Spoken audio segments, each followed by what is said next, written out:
જય મુરલીધર મિત્રો, જય દ્વારકાધીશ.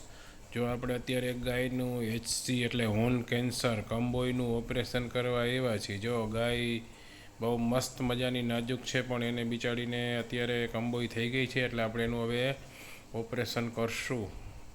અંદર જનરલ એનેસ્થેસિયા એટલે લોકલ એને લિગ્નોકેન આપશું, ઝાયલેજિન IV આપશું અને મેલ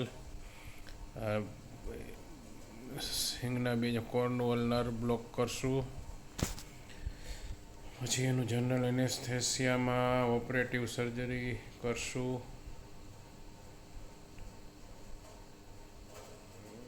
જોઈ શકો છો તમે, ગાય બહુ સરસ છે, અત્યારે એનેસ્થેસિયામાં આવી ગઈ છે. જો તમે હવે આ ગાયનું અત્યારે આપણે સક્સેસફુલ ઓપરેશન થઈ ગયું છે. જોઈ શકો છો તમે, અંદર જનરલ એનેસ્થેસિયા જો અત્યારે એ ઊભી થઈ ગઈ છે, તો મસ્ત મજાની ઓપરેશન થઈ ગયું ગાય માતાનું. જો મસ્ત મજાનું થઈ ગયું. જો એને એનેસ્થેસિયાની અસર ઓછી થવા માંડી જ. હવે જો તરત જ એ ઊભી થઈ ગઈ. વિધિને કલાક બધું ટોટલ ઓપરેશન થઈ ગયું છે અત્યારે એનું. હવે એને સાફ સફાઈ કરી અને ઇન્જેક્ટેબલ આપી, antibiotic, anti inflammatory, nervine tonic for boosting totally સાફ કરશું અત્યારે વ્યવસ્થિત અંડર એસેપ્ટિક પ્રિકોશન. ગરમ પાણીથી સાફ કરી અને વ્યવસ્થિત કરશું. જો કેસ બહુ સક્સેસ ગયો છે, સરસ થયું છે.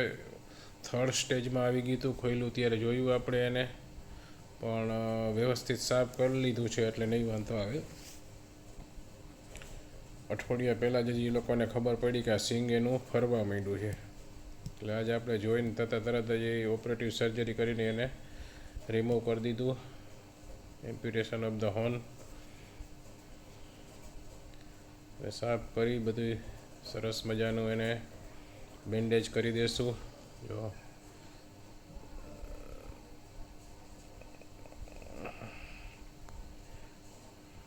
નાની માટલી છે, પટેલ લોકોની ગાય, સરસ મજાની નાજુકડી ગાય છે. જો હજી 4-5 મહિના થયા છે વિયાણી એને, અને એનું વ્યવસ્થિત ઓપરેશન થઈ ગયું છે, બેન્ડેજ થઈ ગયું છે, સરસ ઊભી રહી ગઈ છે. હવે એને જે ખાવા પીવાનું 2-3 કલાક પછી ટોટલી આ એનેસ્થેસિયાની અસર વહી જાય પછી જ ખાવા પીવાનું દેવાનું. નકર એને આ રૂમિનન્ટ કહેવાય, એટલે રિગર્જિટેશન થવાના ચાન્સ રહીએ, એટલે એસ્પિરેટરી ન્યુમોનિયા ન થાય એના માટે 2-3 કલાક એને ભૂખ્યું રાખશું. અત્યારે પાણી પણ આપણે નહીં આપી. જોઈ શકો છો ગાય અત્યારે થોડીક એનેસ્થેસિયામાં છે એ અત્યારે, એટલે લૂઝનેસ બતાવે છે, પણ એ ઊભી થઈ ગઈ છે એટલે બહુ સ્ટેમિના બહુ એનો ઊંચો કહેવાય. Thank you for watching my video. જય મુરલીધર, જય દ્વારકાધીશ.